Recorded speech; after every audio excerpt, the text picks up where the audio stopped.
Hello, welcome back to my channel. I want to start this video by apologising for not posting a video the last 2 Sundays. There are 2 reasons for it. The first reason is that Freya is not having long daytime naps anymore. She's only having really short naps, like half an hour maximum. She will not just go in the cot with her dummy in her mouth and fall asleep by herself like she used to. She'll just roll over onto her front, smiling, laughing, talking, spitting her dummy out. But as soon as I pick her up in my arms and rock her, her eyes will close instantly. So she is tired or overtired, but either way, she's just in this phase where she will not sleep during the day unless you rock her, and then she'll have a really short nap. So I just haven't had the time to be able to film and edit. When she is awake, she needs entertaining. The second reason is because things have got very hard at home for me mentally, and that's what this video is about. I am 5 months postpartum. This is our 5-month-old baby girl, Freya. She was born on the 14th of May, 2025, this year. I was fine in June, I was fine in July. James noticed a change in me in August. He said that was when I was kind of going downhill. I didn't notice the change in me until September, and it was like a drastic change. I had become a completely different person. I'd become a person that I didn't recognise. I had become horrible and nasty to James. I would shout at him, I would swear at him, I would call him names. I'd become such a horrible, nasty person. I would say I was abusive, like verbally abusive, and he was like, yeah, you have become nasty, but I don't think it's your fault. And he's just been so supportive. I was emotionally and physically abused as a child from the age of 4 to the age of 18. 14 years, and one of my fears before even getting pregnant was that I would become like that person, that I would become abusive, which is not me. It is not me whatsoever, and anybody watching this that knows me personally knows that I'm just not like that. There is like a statistic, I can't remember what it is, how many adults that were abused as children become abusers, and it was like one of my biggest fears. I'm definitely not physically abusive. I could never hurt Freya. Not after my childhood. I could never do that to her. But I could never hurt James either. But verbally, I honestly cannot even tell you the kind of person that I am behind closed doors right now.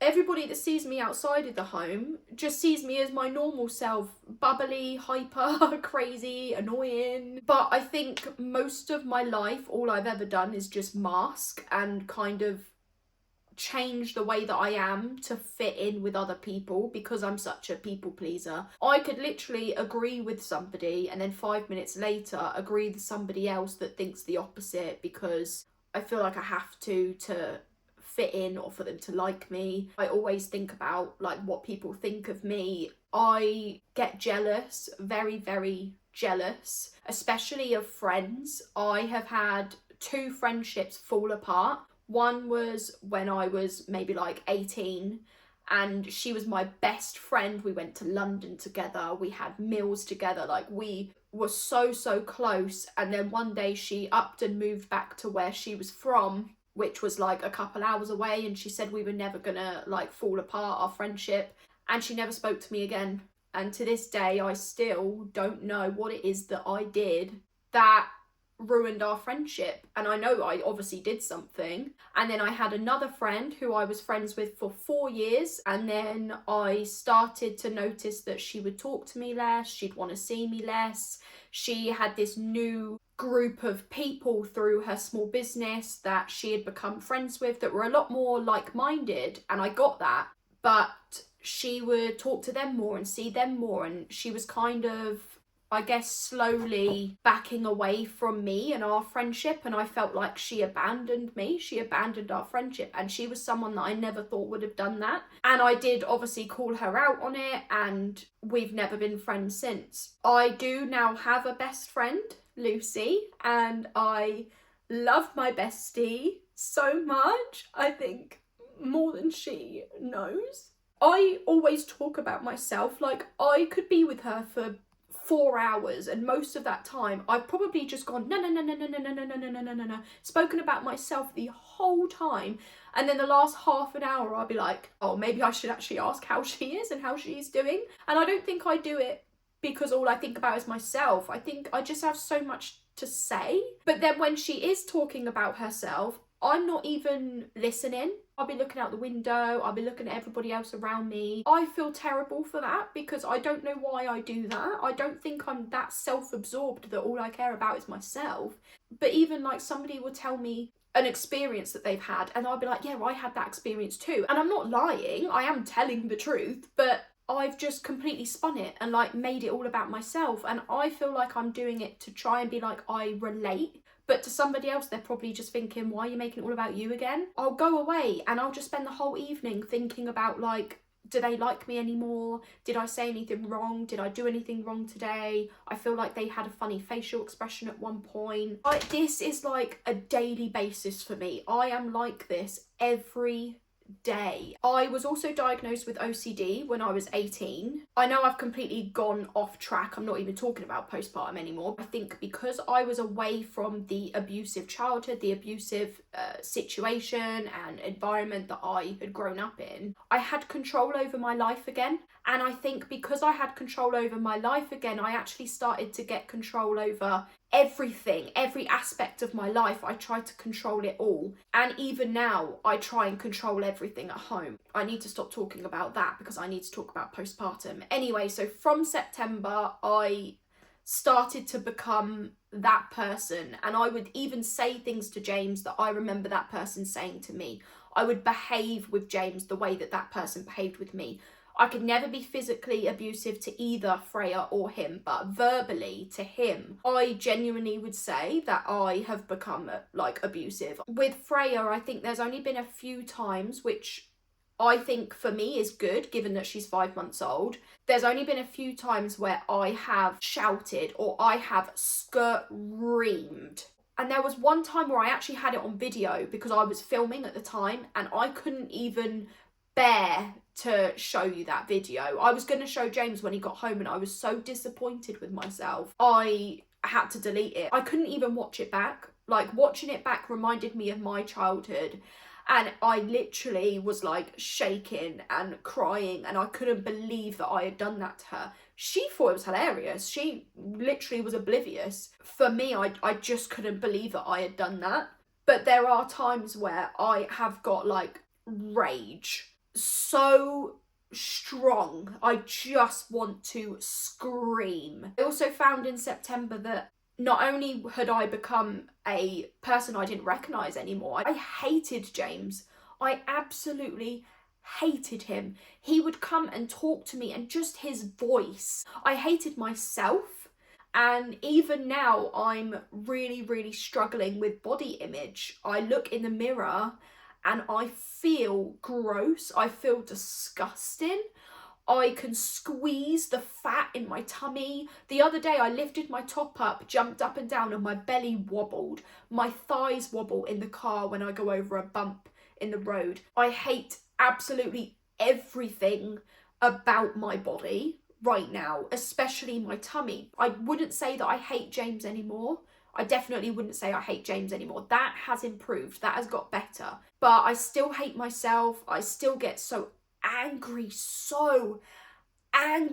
I'm struggling with emotional regulation. So in October this month, I had a telephone appointment with my GP, and in that 15-minute telephone appointment, she'd already come to the conclusion that I don't have postpartum depression, but postpartum has escalated whatever mental health I already have that has never been formally diagnosed. She believes I have OCPD. I already have OCD anyway. If you don't know what it is, it's obsessive compulsive personality disorder. She cannot formally diagnose that though. It has to be diagnosed by a psychiatrist. Funnily enough, I did a couple years ago or a few years ago, I was referred to complex needs by my GP at that time. I had assessments with a therapist, but they didn't deem me severe enough to then be assessed by a psychiatrist and have a formal diagnosis. I did a SCID2 questionnaire. It gives them an idea of what we could be looking at. My highest scorers were avoidant personality disorder and obsessive compulsive personality disorder. But again, they didn't deem me severe enough to go to a psychiatrist and have a formal diagnosis. The other thing my GP did was she referred me to the perinatal mental health team, and I had an assessment with them yesterday by a Microsoft Teams video call for 1 hour. It actually ended up running over. It ended up being 1 hour and 20 minutes. But I had an assessment with a clinician from the perinatal mental health team. They do have psychiatrists on the team as well, but whether they would do a formal diagnosis themselves, the GP and the clinician that did my assessment didn't seem to think that that would happen. In the hour and 20 minutes we covered my childhood, and she kept saying, I can't believe you've never had any support for this. I feel like you really could benefit from talking about your childhood. But for me, like, I'm an open book. I could literally sit here and talk to you for hours. And I was telling her all about the abuse that I'd suffered. I don't feel like I need to talk about that because I already do. I'm okay to talk about it. It's the issues that I'm having now that need to be addressed. That was how I felt anyway. At the end of the assessment, she was like, right, I think you need support with your emotional regulation, and you could benefit from talking therapy as well. So she goes away, she has to type everything up that we spoke about. She will then go to a team meeting and talk about me, like discuss me with her colleagues, and everyone can kind of chip in and decide what's the best thing to do to support me, whether that's something that they could do if they feel like they could help me and support me, or whether they feel like they need to signpost me elsewhere for other services to support me. And then by the end of this week they will come back to me with what's going to happen, like going forward. And then once a plan is put into place, they will send a letter to me and to my GP and to my health visitor to let them know what's been going on. I feel like this video is probably already too long, and there is so much I could talk to you about when it comes to my childhood and my mental health outside of postpartum, and there's also so much I could talk to you about with what's been going on postpartum, because I've just tried to make it really short, and I probably haven't even made it short because I've waffled, but there's so much to it, there's so much more to it. But I wanted to be completely honest and real and raw in this video. I know that I've been very vulnerable. I feel comfortable being vulnerable with all of you. But anyway, please bear with me when it comes to the videos. I want to be doing them every Sunday like always, but I'm struggling obviously. So please bear with me on that. That is the end of the video. Thank you for watching, and I will see you in the next one. Bye.